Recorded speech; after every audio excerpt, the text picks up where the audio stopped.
Somos seres relacionais. Desde a infância, precisamos de interações humanas para sobreviver.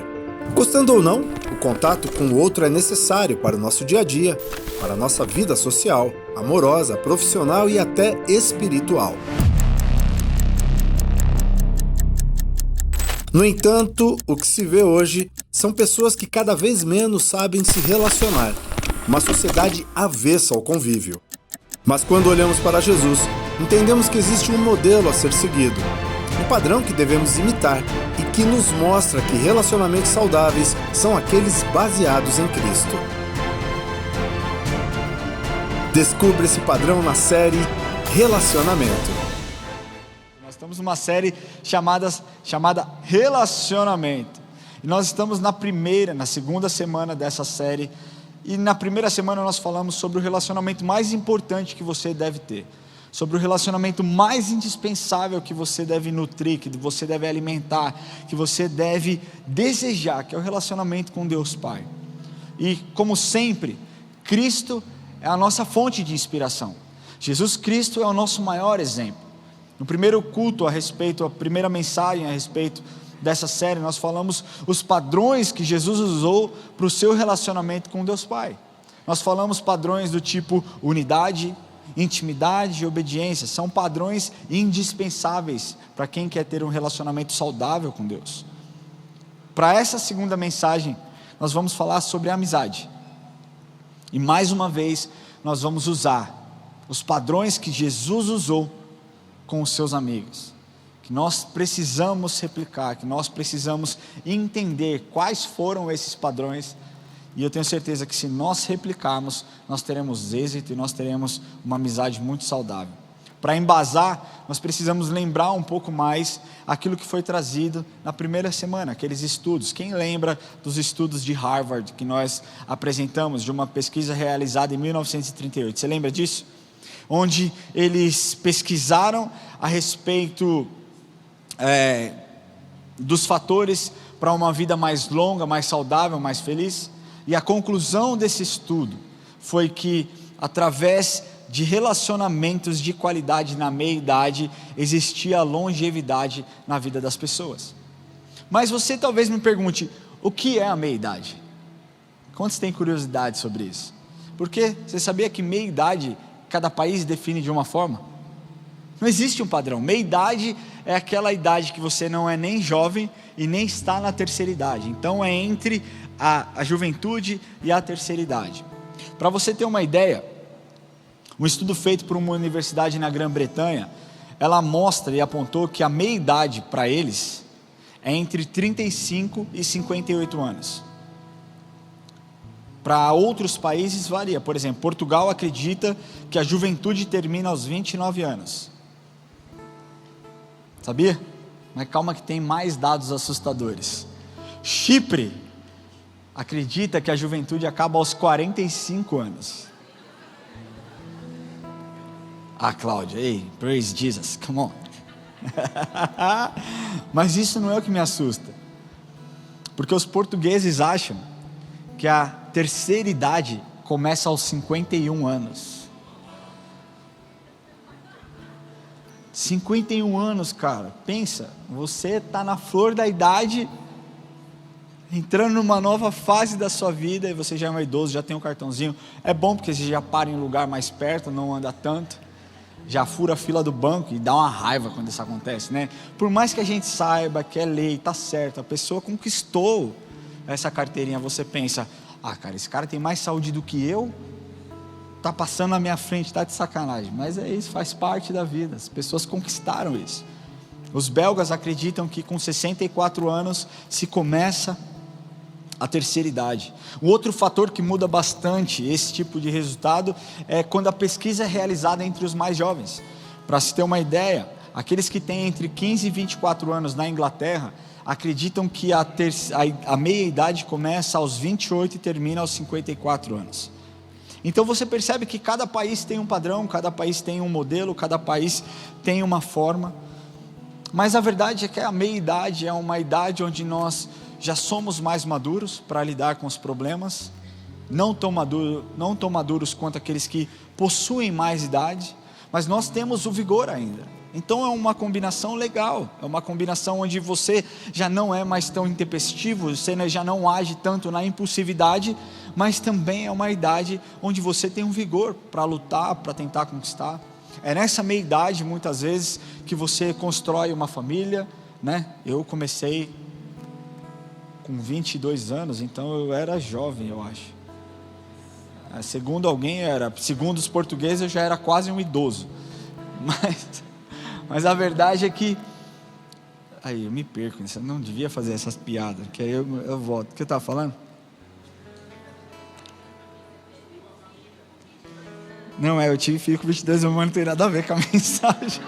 Não sei porque eu falei isso, deixa eu achar aqui. Ah, tá, estava falando de maturidade, né? Então, e aí as pessoas tendem a constituir família, tendem a já estar mais estabelecidas em suas profissões. E a verdade é que a amizade, ela pode surgir de berço. Não é verdade? Eu tenho um filho de 11 anos, Enzo, que é amigo do Pedro há 11 anos. Que é amigo do Fefe há quase 11 anos. E são amizades que vão durar o resto. Ao longo da vida, se Deus quiser, vão se perpetuar. Mas outras amizades são nos dadas por conta de relacionamento de pais. E os filhos acabam sendo beneficiados. E essa amizade acaba se desenvolvendo, acaba se tornando uma amizade mais madura. A verdade é que na infância é muito simples se fazer amigo. Basta sentar e brincar que já se torna amigo. Quando nós falamos de adultos, se torna um pouco mais complicado construir, desenvolver ou manter, até mesmo manter a amizade, é muito mais complicado.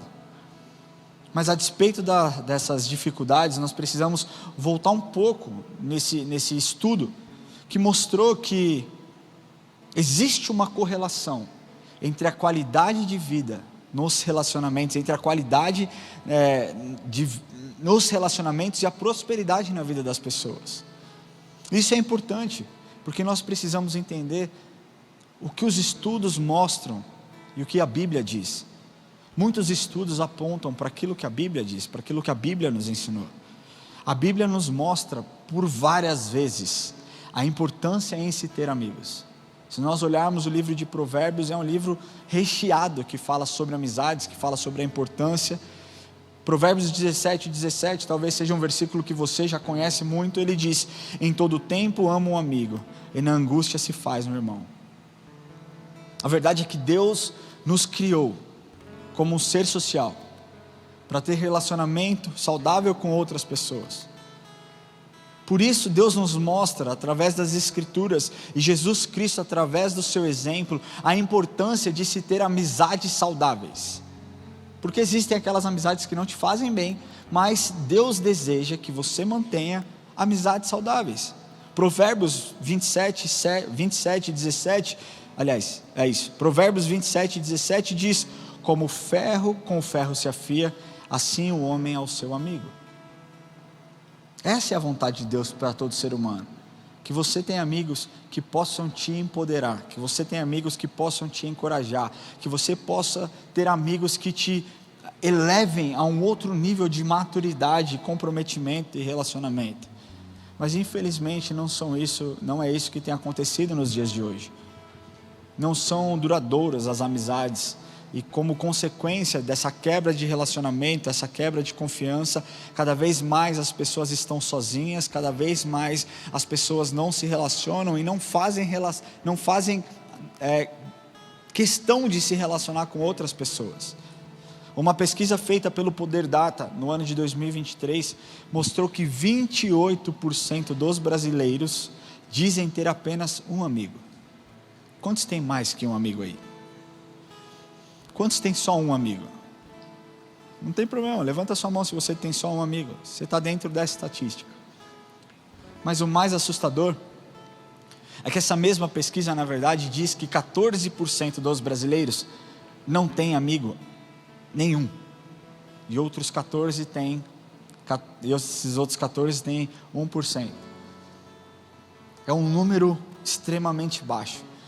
Essa mesma pesquisa realizada um ano e meio antes, no ano de 2021, mostrou que 9% dos brasileiros diziam que não tinham amigos ou tinham um amigo. Ou seja, nós tivemos um acréscimo de 200% nessa pesquisa, e esse é um dado muito assustador.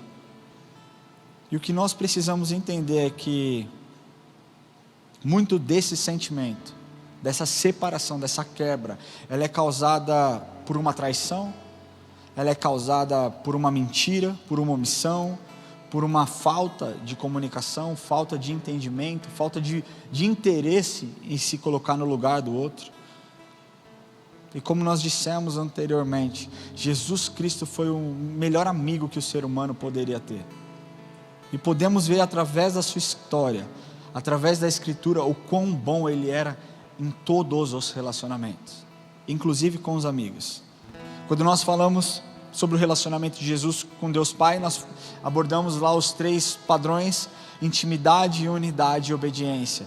E aqui no dia de hoje nós vamos abordar também 3 padrões que Jesus abordou com os seus amigos, e que se nós abordarmos com os nossos amigos, nós teremos sim amizades bem-sucedidas. E deixa eu te falar, talvez você não tenha amigos, mas hoje é o dia de você sair daqui disposto a abrir o seu coração para que Deus traga novas amizades, e amizades segundo a vontade de Deus. Primeiro padrão que nós queremos apresentar, que eu quero te apresentar no dia de hoje, é o influenciador do bem. Todo relacionamento é cercado de influência, amém? Certo ou não? Sim ou não? Na verdade, um acaba influenciando o outro. Alguns influenciam talvez no estilo musical, outros influenciam no estilo de roupa, outros influenciam até mesmo na escolha da namorada, que posteriormente vai se tornar uma esposa. Mulheres então, quando se unem, se tornam realmente íntimas, a ponto de ditar o que deve e o que não deve fazer. E aqui não é uma crítica, é um elogio, porque a mulher confia muito uma na outra, a ponto de ir no banheiro junto. Mas infelizmente nos dias de hoje, onde os padrões mudaram, onde a verdade ela é relativa, onde a influência que sofremos tem potencial para nos levar à morte, nós também temos influências de pessoas que querem nos fazer o mal. Pseudos amigos que dizem no momento de crise, ao invés de falar lute pelo seu casamento, dizem cara, vai buscar sua própria felicidade. Em vez de falar acredite nos seus filhos, olhe pelos seus filhos, fala entrega meu amigo, já foi, já perdeu. Ao invés de falar, cara, não ceda à pornografia, fica compartilhando, fica mandando foto. Esses amigos não são amigos que te geram nada bom, muito pelo contrário, te tiram do propósito, que é se parecer mais especial com Cristo.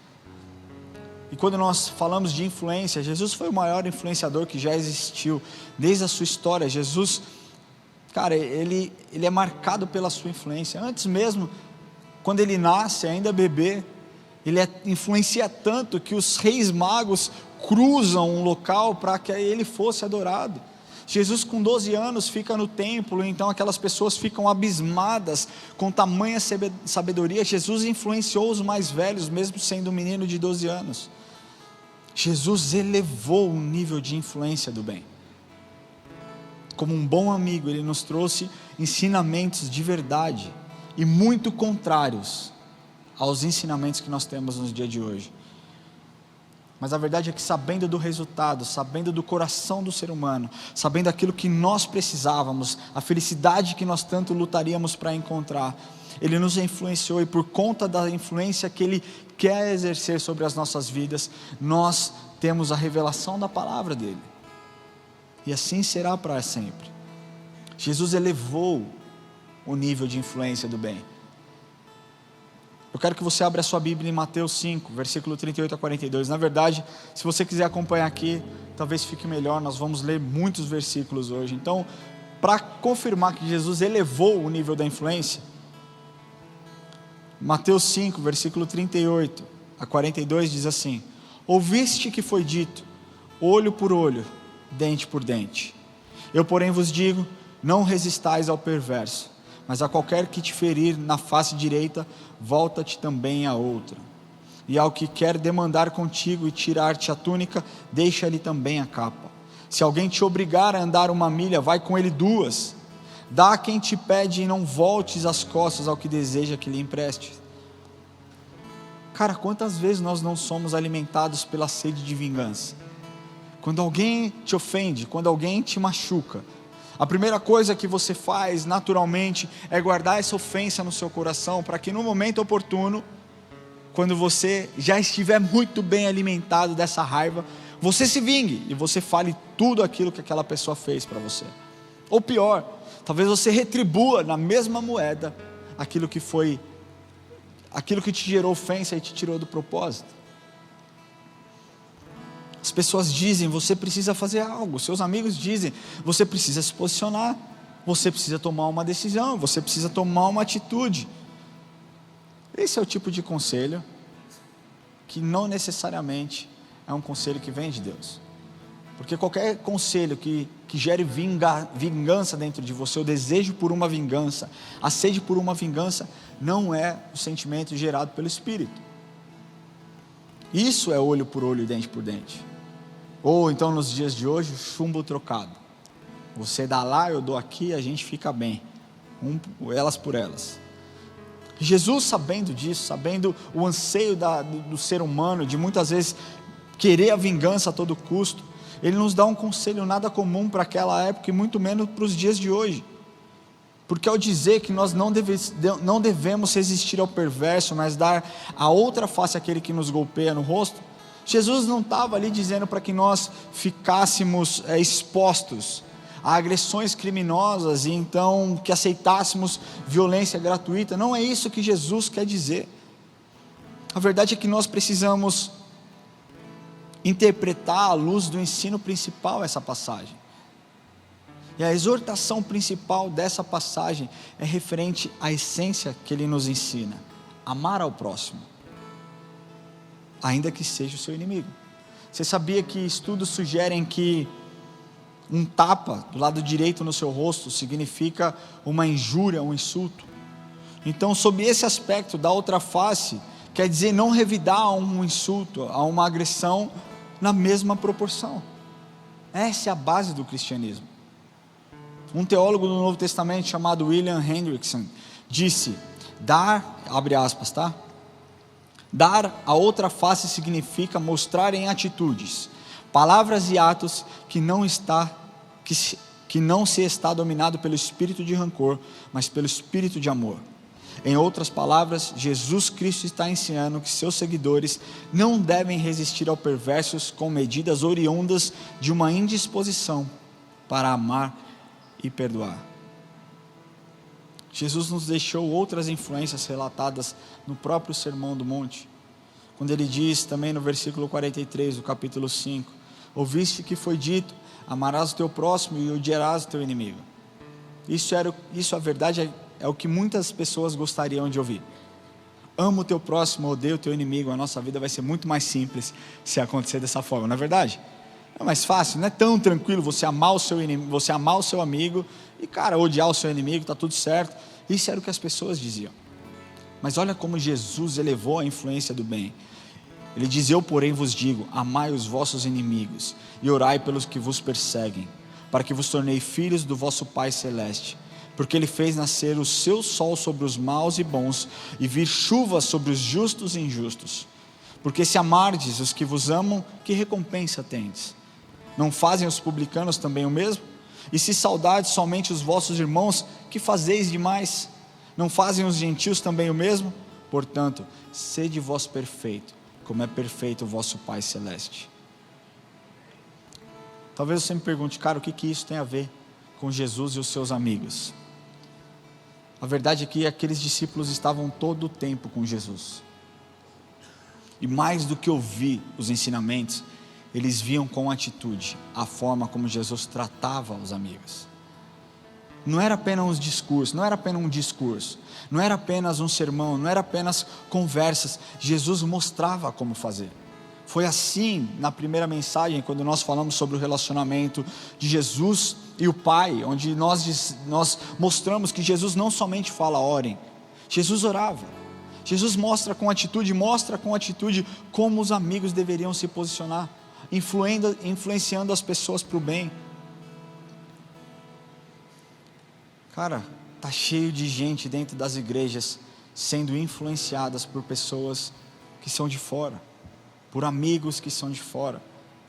Vêm à igreja, levantam as suas mãos, cantam, adoram, louvam, choram, mas chega no trabalho, ao invés de gerar um ambiente onde aquelas pessoas são influenciadas pelo poder do Espírito, elas se tornam influenciadas e começam a falar mal, e falam palavrão, e criam contendas, e criam inimizades, e assistem pornografia, fazem exatamente aquilo que os do mundo fazem. Você precisa ser um influenciador do bem se você quiser ser como Jesus.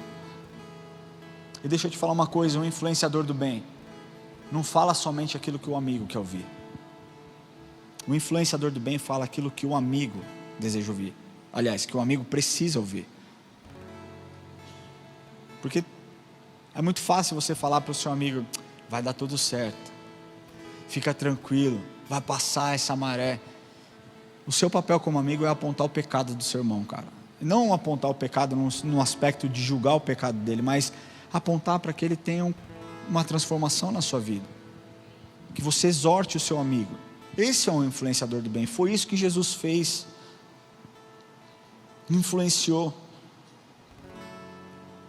E mostrou aos seus discípulos, os seus amigos, o que mais importava.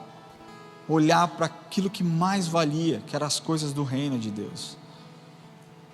Jesus influenciou tão bem os seus amigos em terra, porque ainda em terra, os frutos de cada um deles ficou claro. Quando nós vemos depois da morte de Cristo, a divisão, como cada um caminhou para um lado, nós vemos aquilo que eles carregavam, a influência tão poderosa que eles tinham, que eles receberam de Cristo.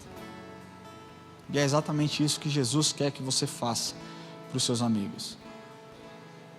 Mas só é possível você influenciar nesse nível se você for influenciado por Cristo. Só é possível você amar o seu amigo nesse nível se você amar Cristo, se você receber a influência que vem dele. E a influência que vem dele acontece nos cultos, acontece nos louvores, acontece nos cursos, acontece em todos os momentos. Mas você precisa ser um influenciador do bem. Um segundo padrão que nós podemos ver no relacionamento de Jesus era a sensibilidade. Muitos relacionamentos hoje acabam pela falta de sensibilidade. E essa é uma característica tão forte de Cristo, tão forte que nós podemos ver em Jesus, e que nós deveríamos ter, e por conta do egoísmo do ser humano, acabou se perdendo ao longo da nossa caminhada. E geralmente essa falta de sensibilidade é causada por alguns fatores, como por exemplo, o julgamento sobre determinada situação, o pré-julgamento a respeito de determinada situação, a falta de atenção ao escutar, a falta de disposição em ouvir, se colocar no lugar daquele seu amigo que está passando por esse tipo de problema, a gentileza em querer ajudar o seu amigo. São muitos fatores que podem gerar essa falta de sensibilidade. Conforme falamos antes, nós somos seres sociais. Deus nos criou para que nós nos relacionássemos com outras pessoas, que nós naturalmente pudéssemos criar conexões com outras pessoas. E a partir dessas conexões que se criam relacionamentos de amizade, relacionamentos de amor entre marido e mulher. Mas a dor também é um fator que nos une. Você já percebeu isso? A dor também é um fator que pode unir pessoas. Problemas unem pessoas. Mas existe uma falta de compreensão a respeito daquilo que eu sinto. O que é pena, o que é simpatia pela dor, o que é empatia e o que é a compaixão. São 4 coisas distintas, que se confundem, se misturam muitas vezes. Eu vou resumir para você. A pena ela consiste no sofrimento relacionado ao sofrimento da outra pessoa, no sentido de você achar que aquela outra pessoa não merece estar passando pelo que ela está passando. Isso é você ter pena. A pena, quando você tem pena, ela envolve desconforto, porque naquele momento você se julga estar em posição melhor do que aquela pessoa que está em sofrimento. A sensação de talvez você estar de mãos atadas frente a um problema e não conseguir ajudar, essa é a pena. A simpatia já diz respeito à compreensão de que o outro está em sofrimento, mas segundo a perspectiva de uma visão do mundo. Essa é a simpatia. A empatia, ela envolve, diante do sofrimento do outro, se colocar no lugar dele de duas formas, cognitivamente e emocionalmente. A cognitivamente ela é importante, mas eu quero frisar a parte emocional. Quando você tem uma empatia emocional, é quando você sente a dor, quando você sente a alegria, quando você sente a tristeza, quando você sente a raiva, quando você sente a solidão, quando você sente o prazer, porque aquele outro está sentindo. Então todos os sentimentos que a minha irmã tem, por eu ter empatia, eu sinto junto com ela. Mas existe um sentimento que é maior do que todos esses, que é a compaixão. A compaixão vai muito além do que você só sentir o que o outro está sentindo. Ela é uma motivação que gera uma tendência em você agir. Quando nós sentimos compaixão, nós desejamos aliviar o sofrimento do outro. Você já sentiu isso? Você começa a criar estratégias na sua mente. Como que eu vou poder ajudar? Eu vou fazer uma vaquinha, eu vou doar uma cesta básica, eu vou me movimentar, eu vou me mexer para que essa pessoa tenha a dor dela minimizada, aliviada. Isso é compaixão. A compaixão te torna a pessoa mais disponível e disposta em ajudar a outra pessoa. É muito mais do que você simplesmente bater nas costas e falar, eu estou com você. É você falar, não cara, a gente vai passar por isso junto, a gente vai atravessar isso junto, e a gente vai ter vitória nisso junto, e nós vamos celebrar junto. Isso é a compaixão. E como você pode ver, pena e simpatia não geram nenhum tipo de ação de transformação da nossa parte. Nós sentimos a dor pelo outro, mas paciência são coisas da vida. Agora Jesus, durante todo o seu ministério, ele foi marcado pela sensibilidade e pela compaixão. Por conta da sua extrema sensibilidade com o ser humano, as pessoas foram tocadas e foram transformadas. Lucas 7, 11, 14 diz assim: em dia subsequente, dirigia-se Jesus a uma cidade chamada Naim. E iam com ele os seus discípulos e numerosa multidão. Como se aproximasse da porta da cidade, eis que saía ao enterro do filho único de uma viúva, e grande multidão da cidade ia com ele. Vendo-a, o Senhor se compadeceu, o Senhor teve compaixão. Ele disse: não chores. Chegando-se, tocou o esquife, e parando os que a conduziam, disse: Jesus, eu te mando, jovem, eu te mando, levanta-te. Você percebe aqui que Jesus não simplesmente assistiu aquilo, ficou condoído, chorou, ficou arrepiado, ficou triste. Não, ele toma uma ação. A pena não pode gerar ressurreição. A simpatia não pode gerar ressurreição. A empatia também tão pouco pode gerar ressurreição, mas a compaixão de Cristo fez aquele filho voltar à vida. Em uma outra passagem diz: e chamando Jesus os seus discípulos, disse: tenham compaixão dessa grande gente, porque há 3 dias permanecem comigo e não tenho o que comer, e não quero despedi-la em jejum, para que não desfaleçam no caminho. Olha a preocupação de Jesus. Além dele se preocupar com o alimento espiritual que aquelas pessoas precisavam receber, ele já estava antevendo talvez a catástrofe que aconteceria ao longo da caminhada de retorno.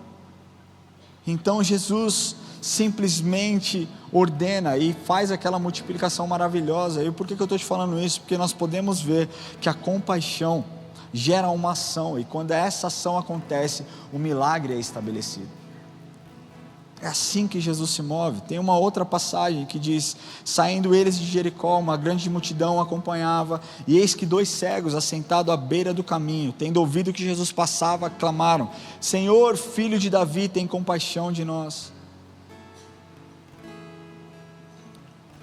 Cara, o ministério de Jesus foi marcado pela compaixão. Mas não só compaixão pelos doentes, não só compaixão pelos que têm fome, mas foi marcado pela compaixão com os seus amigos também. Você sabe que nós temos a visão de Jesus, um cara extremamente forte. É incrível que cada um enxerga Jesus de um jeito. Tem uns que enxergam Jesus mais brabão, poucas ideias, não fala com ninguém, é sim, não, sim Senhor, não Senhor. Tem aqueles como eu que já acham que Jesus é o meu Senhor. Eu reconheço que Ele é o meu Rei, que Ele é o meu Salvador, mas o meu relacionamento com Ele é um relacionamento de amizade. Então eu troco ideia com Jesus. Eu troco ideia com Jesus no banho, eu troco ideia com Jesus no carro, eu troco ideia com Jesus o tempo inteiro. E quando nós temos esse discernimento que Jesus tinha sentimentos, algumas pessoas caem de costas e falam: uau, como que é isso? Deixa eu te falar, você sabia que na Bíblia nós podemos ver que Jesus chorou em 3 ocasiões diferentes? Só chora quem tem sentimento, meu amigo. O choro de Jesus não era um choro forçado, era um choro de quem sentia a dor daqueles amigos que sofriam. Nós podemos ver quando a morte de Lázaro, olha lá em João 11, versículo 32 a 36, diz assim: quando Maria chegou ao lugar onde estava Jesus, ao vê-lo, lançou-lhe aos pés, dizendo: Senhor, se estiveras aqui, meu irmão não teria morrido.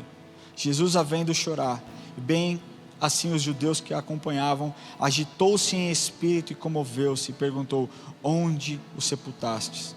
Eles responderam: Senhor, vem ver. Jesus chorou. Então disseram os judeus: vede quanto o amava.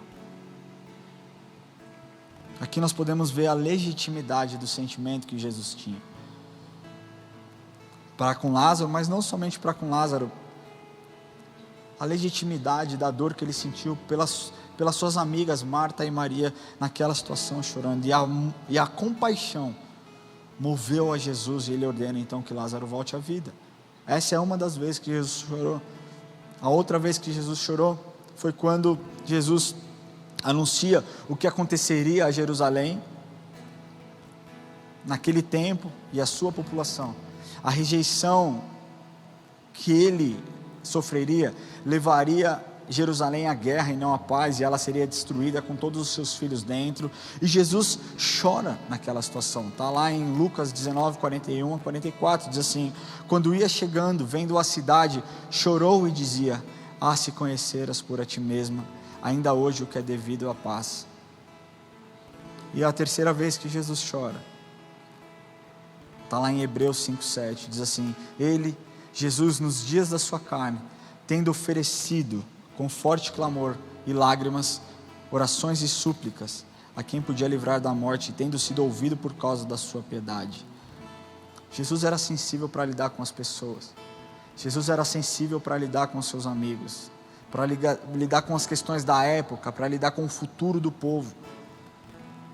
Muitas pessoas, ainda nos dias de hoje, são marcadas pela sua bondade, pelo seu caráter, pelo seu carisma, mas nunca houve alguém com tamanha sensibilidade que Jesus teve.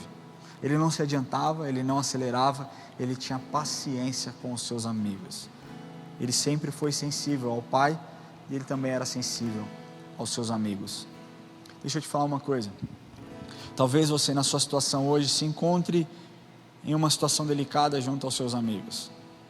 Tenha um olhar de empatia, mas haja com compaixão. É importante você saber que algumas situações os seus amigos não escolheram entrar, e mesmo que eles tenham escolhido entrar, você foi chamado para trazer a luz e ser um influenciador do bem. Mas você só vai conseguir fazer isso se você tiver a sensibilidade.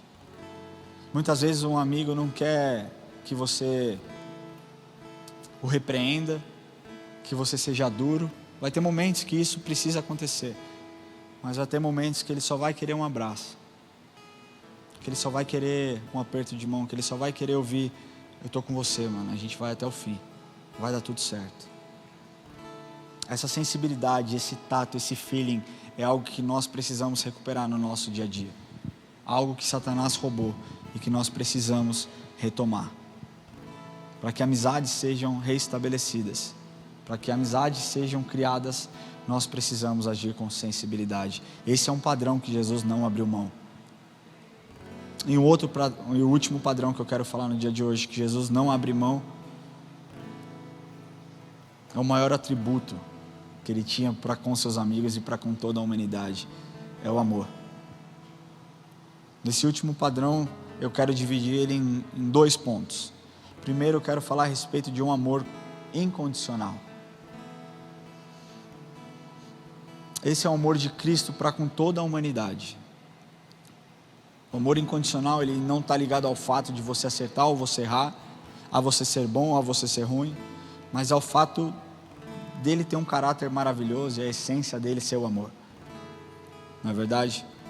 Jesus não usou desse amor somente para aqueles que estavam doentes ou para aqueles que estavam necessitados. Jesus usa desse amor para com seus amigos mais próximos, os que acompanharam a sua trajetória. Mesmo diante das suas falhas e fracassos, Jesus os amou profundamente. Mateus 26, 48 e 50 diz assim: ora, o traidor lhes tinha dado este sinal: aquele a quem eu beijar é esse, prendei-o. E logo aproximaram-se de Jesus, lhe disse: salve, mestre, e o beijou. Jesus, porém, lhe disse: aqui me choca. Jesus, porém, lhe disse: amigo, para que viestes? Nessa passagem, Jesus está prestes a ser preso. Existe uma multidão que estava ali prestes a prender Jesus com porretes. E quando Jesus chama o de amigo, Jesus não estava sendo falso. Uma vez uma pessoa disse que o caráter de Judas não mudou o caráter de Cristo e nem o que Cristo sentia por Judas. A verdade é que você se manter fiel aos seus princípios e valores, apesar das circunstâncias, você se manter coerente, apesar da traição que você possa ter sofrido, essa é uma atitude madura de uma pessoa que sabe muito bem quem é perante Deus.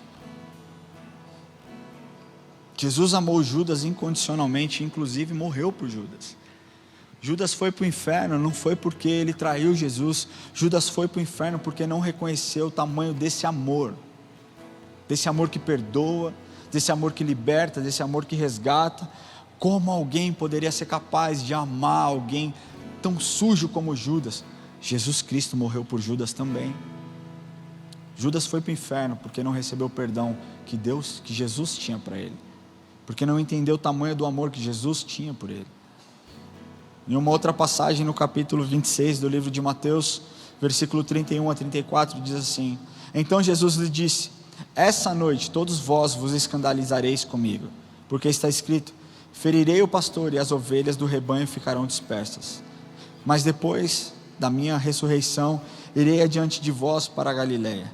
Disse-lhe Pedro: ainda que venhas a ser um tropeço para todos, nunca o serás para mim.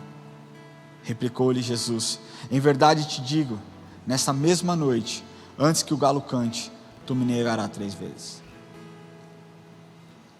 Nessa passagem nós podemos ver Pedro, aquele discípulo impetuoso, intempestivo. Quando nós lemos a resposta de Pedro, você fala: cara, esse cara era brabo mesmo, né? Quando você lê lá ele dizendo: ainda que venhas a ser tropeço para todos, nunca serás para mim. Esse mesmo Pedro que, quando perguntado por Jesus: quem dizem que eu sou? E ele responde através de uma revelação do Espírito: tu és Cristo, Filho de Deus. Esse mesmo Pedro negou a Cristo. E Jesus ama de fato a Pedro. E Jesus exorta Pedro. E Jesus abraça Pedro. E Jesus chama Pedro de amigo, mesmo sabendo que Pedro negaria diante de uma situação. Deixa eu te falar uma coisa: quantos de nós não viraríamos as costas para amigos, simplesmente porque não nos apoiaram em uma decisão? Quantos de nós não viraríamos as costas para os nossos amigos, porque talvez não quiseram fazer aquilo que nós gostaríamos que eles fizessem? Nós abrimos mão de amizade por muito menos.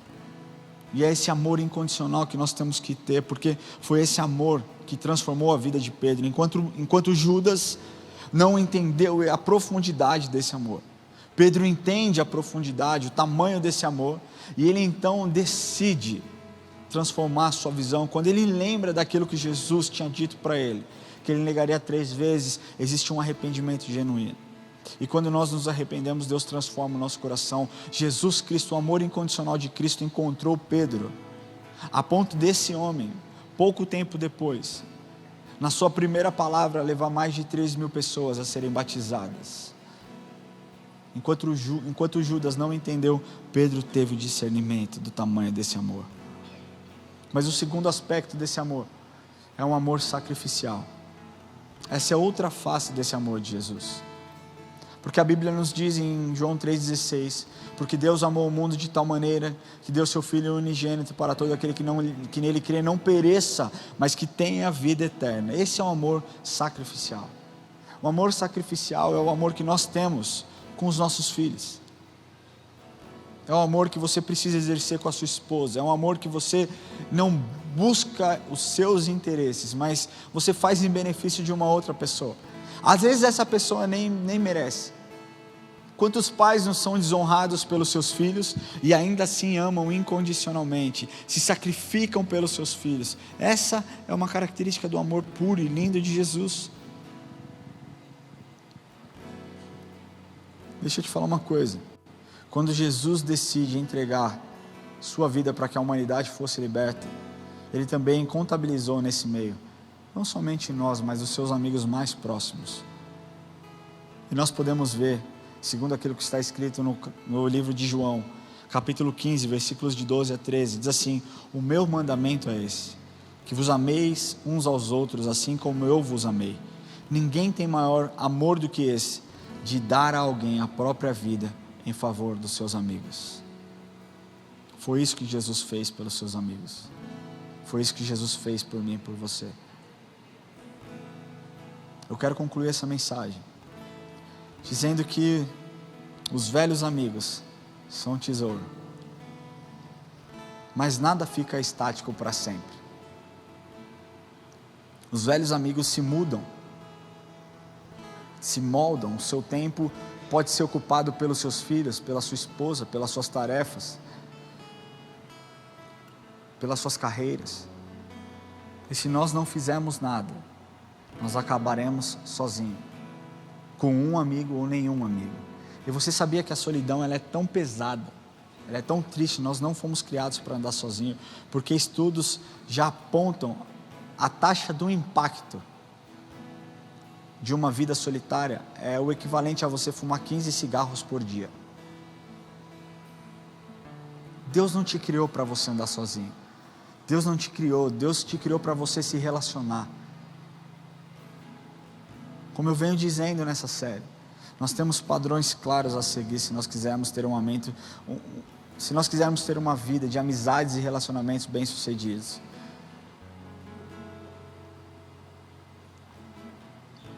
E o que eu quero te falar hoje aqui, talvez você esteja com muita mágoa do seu amigo, talvez você esteja com muita raiva do seu amigo, talvez você nem tenha amigos, mas esse é o dia que Deus preparou para que você possa abrir o seu coração e possa experimentar um perdão que Ele derramou sobre a sua vida, para que você derrame sobre a vida de outras pessoas também. E eu poderia terminar essa mensagem aqui, poderia dizer: vamos fazer um apelo para você se restaurar com o seu amigo, para você se consertar. Você já entendeu os padrões que você tem que ter, os padrões que Jesus nos ensinou. Você precisa ser um influenciador do bem, você precisa ser uma pessoa sensível, você precisa amar incondicionalmente e ter um amor sacrificial. Mas o que eu quero te falar é que o teor dessa mensagem não é sobre você com o seu amigo, mas é a sua amizade com Jesus. Porque essa amizade, ela não pode ser quebrada.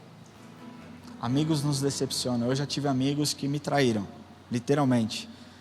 Me deram uma apunhalada por trás, mentiram sobre mim. Eu tenho amigos que cresceram comigo e poderiam estar voando comigo no ministério hoje, simplesmente se voltaram contra mim sem razão alguma. Mas eu sei de um amigo que nunca me abandonou. Eu sei de um amigo que nunca falou mal de mim. Eu sei de um amigo que, cara, nunca me desencorajou. Ele é um amigo fiel. Ele é um amigo perfeito. É essa amizade entre você e Ele que Ele deseja ter. Talvez você se relacione com Jesus como somente o seu Senhor, como somente o seu Salvador. Não, Ele é mais do que isso. Olha como Ele deseja se relacionar com você. Se nós corremos João capítulo 13, versículos 14 e 15, Ele diz assim: já não vos chamo mais de servo, porque servo não cabe o que faz o seu Senhor, mas tenho-vos chamados de amigo, porque tudo quanto ouvi de meu Pai vos tenho dado a conhecer. O que eu posso te garantir é que não existe nada melhor do que esse amigo de Jesus. Ele é o seu amigo fiel. Ele não falha. Ele não some. Ele não te abandona. Ele se sacrifica por você como ninguém jamais seria capaz de fazer. Jesus Cristo deseja um relacionamento íntimo com você. Eu queria pedir que você feche seus olhos.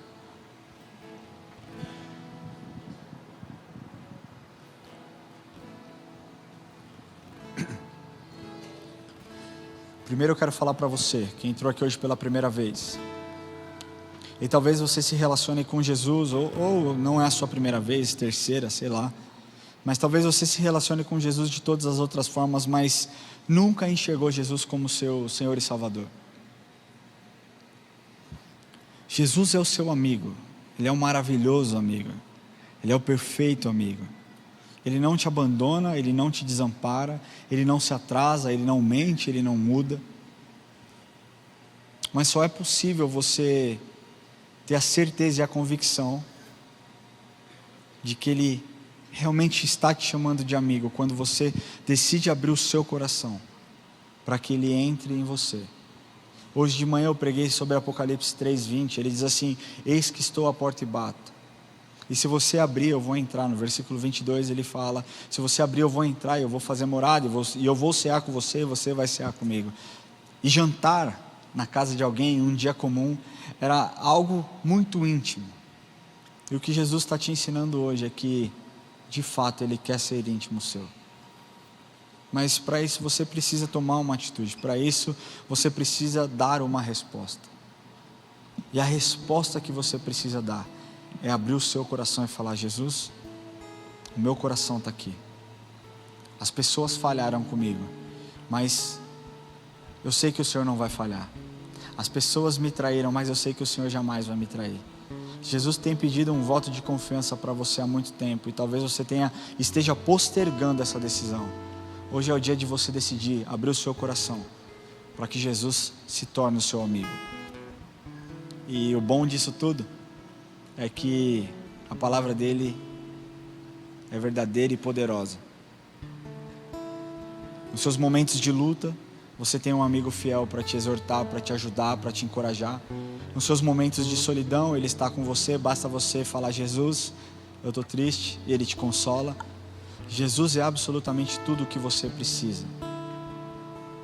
E Ele está hoje batendo na sua porta, no seu coração, para que você abra e tenha a sua vida transformada. Eu não estou aqui te convidando para se tornar um religioso, para se tornar um membro da EA, não é isso. Eu estou te convidando para que você, a partir de hoje, possa chamar Jesus de amigo também. Além de Salvador da sua vida, de amigo. Uma vida de intimidade, de relacionamento com Jesus é o que vai sarar as feridas da sua alma. É o que vai trazer restauração, é o que vai trazer esperança para os dias de hoje. Se você deseja entregar o seu coração para Jesus, levante a sua mão onde você estiver e nós vamos orar com você. Glória a Deus pela sua vida. Levante a sua mão onde você estiver. Glória a Deus pela sua vida. Glória a Deus pela sua vida. Deseja ter esse amigo ao seu lado. Eu quero pedir que você levante a sua mão mais uma vez. Se você puder levantar do seu lugar, eu quero orar com você. Você que levantou a sua mão, não fique tímido. Levante do seu lugar, por favor, fique em pé onde você estiver. Nós vamos orar com você. Glória a Deus pela sua vida. Glória a Deus pela sua vida. Glória a Deus pela sua vida. Glória a Deus pela sua vida aí atrás. Eu vejo você. Se você deseja entregar a sua vida para o Senhor hoje, para que Ele seja o seu amigo fiel, levante de onde você está. Venha até aqui à frente para que nós possamos orar junto. Por favor, saia do seu lugar, vem aqui. Nós queremos orar com você. Fique tranquilo. Eu não vou te pedir nada, a não ser talvez um abraço. Mas saia do seu lugar. Vem aqui, vamos orar junto.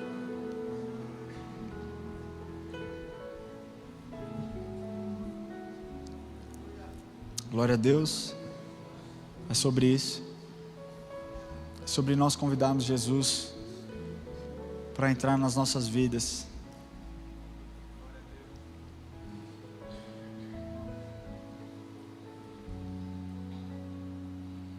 Eu queria chamar meu time para vir aqui à frente. Eu queria chamar quem caminha comigo, quem está perto de mim, os meus discípulos, os discípulos da Érica, para que vocês cheguem nessas pessoas aqui e que vocês ministrem. Pode vir Serginho, pode vir Lígia, pode vir Pauline, A Ingrid também, do Fogo, do Reteté, vem. Tiagão, Bruna. Quero pedir para o Xander também, que é um parceiro, vir aqui ministrar, Gui, Laís. Os pastores dessa casa, se vocês puderem também abraçar essas pessoas que estão aqui. Talvez elas estejam aqui com suas emoções quebradas, abatidas, tristes. Mas Jesus levantou um exército para lutar com vocês. Vocês não estão mais sozinhos. Vocês fazem parte de uma família. Vocês têm amigos que levantou. Vocês têm um amigo que levantou esse monte de gente para mostrar o valor que vocês têm. Eu quero pedir que você coloque a mão no seu coração e que você repita comigo essa oração. Diga assim: Senhor Jesus, hoje eu entrego o meu coração em tuas mãos. Eu declaro com a minha boca que o Senhor é o meu amigo fiel, que o Senhor é o meu Salvador. Eu declaro com a minha boca que eu preciso do Senhor. Eu aceito no meu coração o seu sacrifício por mim. E eu declaro, Senhor, que se o Senhor morreu por mim, a partir de hoje eu decido viver pelo Senhor. Escreve o meu nome no livro da vida. Se você fez essa oração online, está aparecendo o QR Code na sua tela. E você, por favor, escaneie e entre em contato conosco. Você que fez essa oração nesse lugar, eu peço que você acompanhe o pastor Rubem e a equipe de consolidação. Nós queremos fazer uma oração individual por você. Fique em paz, você não precisa dar nada, somente receber uma oração de forma individual. Se você puder seguir com eles, nós vamos continuar adorando aqui. Sabe, muitas vezes nós temos menosprezado o sacrifício de Jesus na cruz.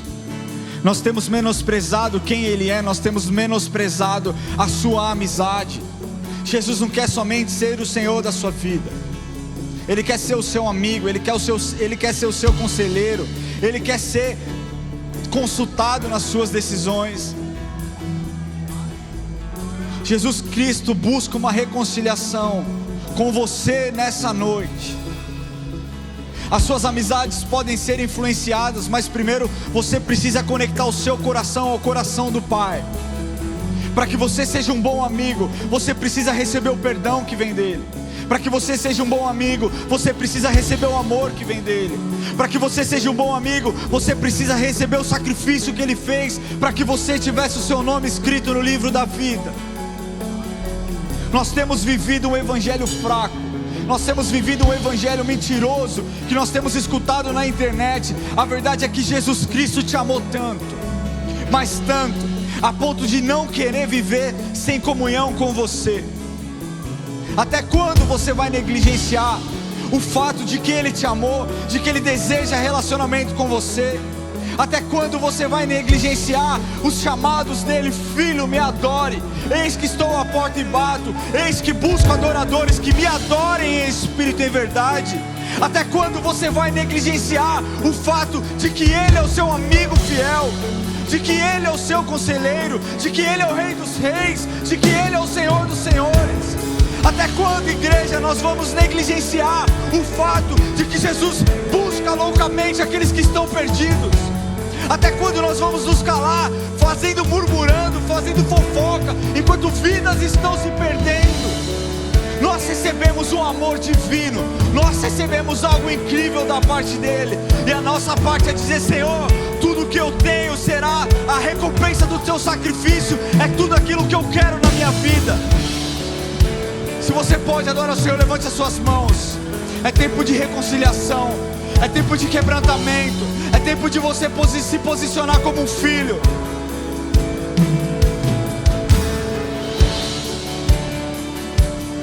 Fale agora com o Senhor. Eu não sei quando foi a última vez que você estabeleceu uma comunicação com o Pai. Fale com Ele. Nós te agradecemos pelo reestabelecimento dessa amizade, Senhor, não da sua parte, porque o Senhor sempre esteve disposto, mas da nossa parte. Nós chegamos ao Senhor com corações quebrantados e contritos, Deus, pedindo perdão, Deus, pela nossa separação, perdão pelas nossas distâncias. Não nos deixe caminhar sem que o Senhor esteja junto, que nós tenhamos compromisso com a sua presença, Pai. Eu te agradeço por essa série que o Senhor colocou, Deus, no meio do 18H, para que o Senhor mova Mova com cura, mova, Senhor, com novidade, mova, Senhor, com novas experiências, novas expectativas. Nós temos grandes expectativas nas próximas semanas para aquilo que o Senhor vai fazer. Mas hoje nós queremos desfrutar, Deus, do bálsamo que nós recebemos. A melhor forma de demonstrarmos a amizade e o amor que nós temos pelo Senhor é te adorando, Deus. E foi isso que nós fizemos nessa noite.